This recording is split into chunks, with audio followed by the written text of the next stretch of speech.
ভাই আমি ওই পাড়া শেষ করে এসেছি। আচ্ছা ভাই ঠিক আছে, তাহলে তুমি একটা কাজ করো। আর কি কাজ ভাই? ওই পাশে শাকিল ভাইয়ের বাসা আছে, ও অনেক বড় লোক, উনি অনেক বড় লোক, তুমি ওনার বাসাতে যাও। আচ্ছা ঠিক আছে, আমি যাচ্ছি। ভাই আসসালামু আলাইকুম।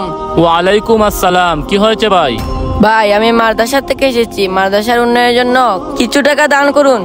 আচ্ছা ঠিক আছে। ভাইজান আমার কাছে তো কোনো টাকা নেই, এই 50 টাকা আছে, এগুলা নাও। আচ্ছা ঠিক আছে ভাই, আসসালামু আলাইকুম। ওয়ালাইকুম আসসালাম। এই নাও। মাত্র 20 টাকাই দিল। আচ্ছা ঠিক আছে, আসসালামু আলাইকুম। কিরে শাকিল ভাই কয় টাকা দিল?